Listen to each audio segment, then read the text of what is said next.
2. The Round River Drive.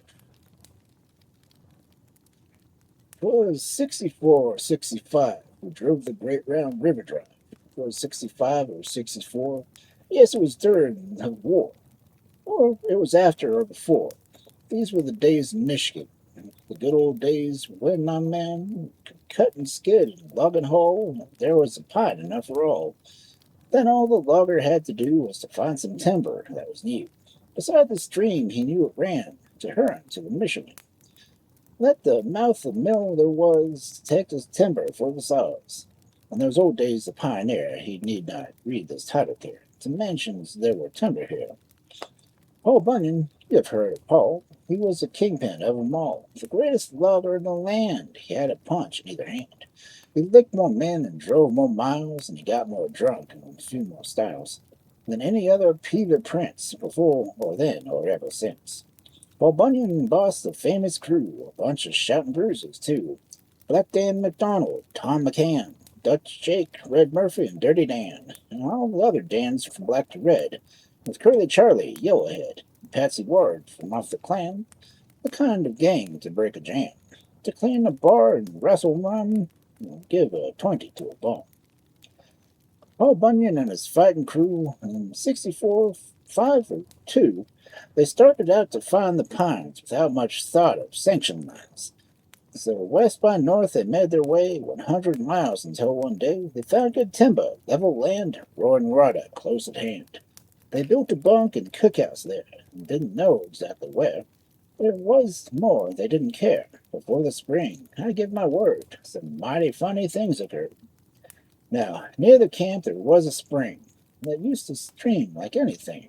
One day a chap that brought supplies had on a load of mammoth size, a load of peas just on the road. Beside the spring he ditched his load, and all those peas, its bloomin' mess, fell in the spring. A ton, I guess. He come to camp expecting he would get from Bunyan the GB. But Joe the cook, the French Canuck, said, "Paul, I think as is the look. Them spring is hot," said Paul, "pardon, we will have a grand bouillon." To prove that the teamster was not at fault, he took some pepper, pork, and salt, the right portion of each of these, and threw them in among the peas. We got enough and good soup, too, to last the whole winter. The rest of us were kind of glad. He spilt the peas, the soup we had. Except the flunkies, they were mad, because each day they had to tramp 3 miles to tote the soup to camp. Joe had a stove, some furnace too, the size of such a hungry crew. Say what you will, it is meat. The pie and sinkers choppers eat. You get results, as in the beans. The spuds are all the best machines.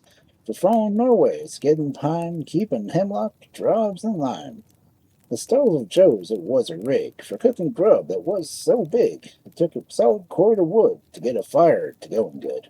The flunkies cleaned 3/40s bare each week to keep a fire in there. Stove's dimensions south to north, from east to westward, and so forth.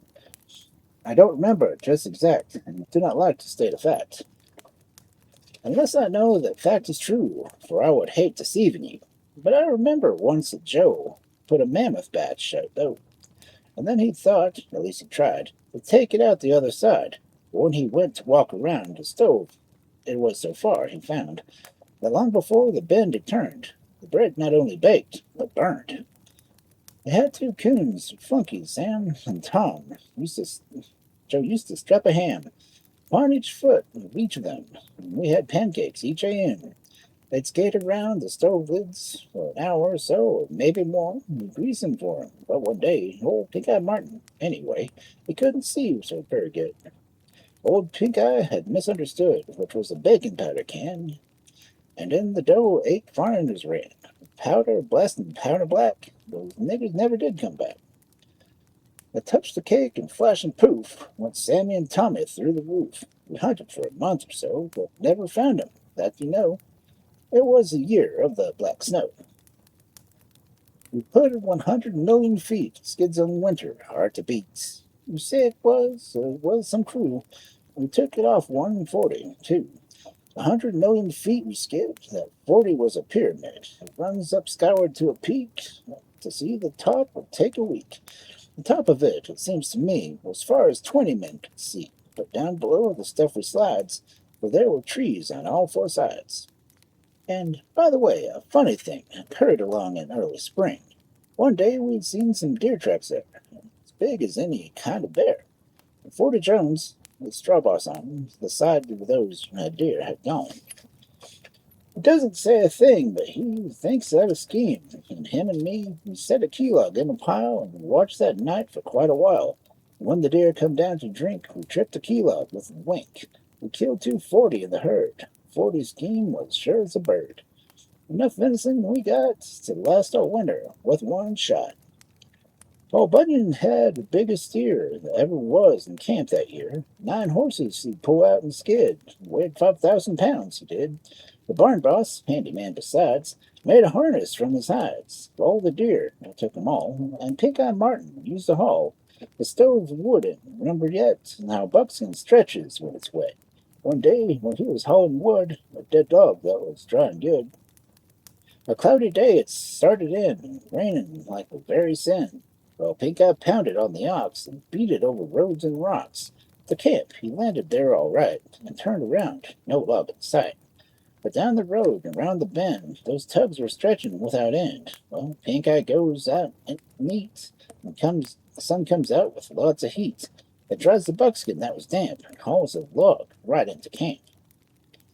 Now, that was a pretty lucky crew, and yet we had some hard luck, too. We've heard of Fallon, double-jawed. He had 2 sets of teeth inside. Through almost anything. One night he sure did use those molars, right? While walking in his sleep, he hit Fuller's rack, and afterward there was a stone trough in the glides, which makes him snore, and mad besides. Before he wakes, he's so mad he is, he works off those double teeth of his. But long before he gets his wits, he chews that grindstone into bits. But still, we didn't miss it, so for the top of it we used to go. And from the fort's highest crown, we'd start the stones rolling down. We'd lay an axe on every one and follow it as on the run. And when we reached the lowest ledge, each axe had its razor edge.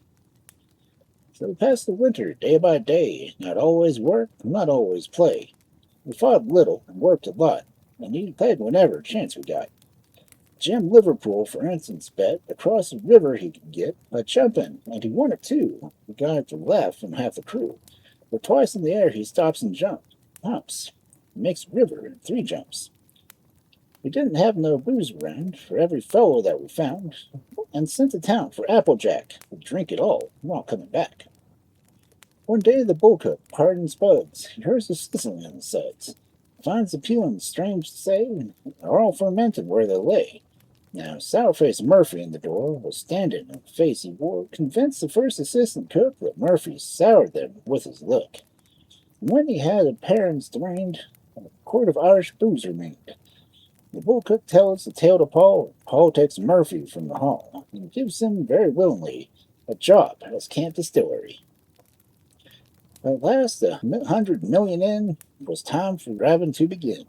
We broke our rollways in a rush and started through the rain and slush to drive 100 million down until we reached some sawmill town.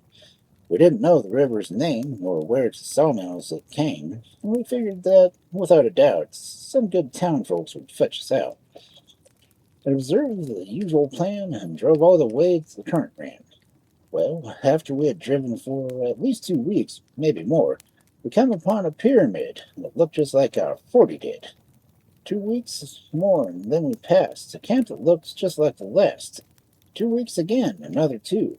Looked like our camp came in view.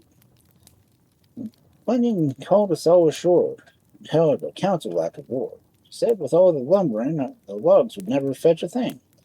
The next day after, Silver Jim had the wit scared out of him, for he was breaking in the jam, and here comes up on the panes of Sam. The coon who made the greatest sense and threw the cookhouse ceiling wents, when Pink-Eye grabbed the fatal tin and put a blasting powder in. And then we realized at last that every camp that we had passed was ours. Yes, then when we found the river we was on was round. And though we've driven many a mile, we drove a circle all the while. And that's the rush as I'm alive, around the great round river drive. What's that? Did ever anyone come up on the camp in '61? or 63 or 65, the year we drove the Round River Drive. Yes, Harry, Gus, and Pete and me, tea dancing and some 2 or 3, of good old truthful lumbermen came on that famous camping in. West of Grayland, 50 miles, we were all with the face of nature smiles. We found the place in '84, but it had changed some since the war. The fire had run some summer through, and spoiled the logs and timber too. The sun had dried the river clean, but its bed was still plainly seen. And so we knew it was the place, and for the past we found a trace. Peavy loggers know it well, the Peavy with a circle L, which, as you know, was Bunyan's mark. The hour was late, it was getting dark. We had to move, but there's no doubt it was a camp I told about. The eastward winds at corner found, took another look around. Round River, so we learned that day, on section 37 lay.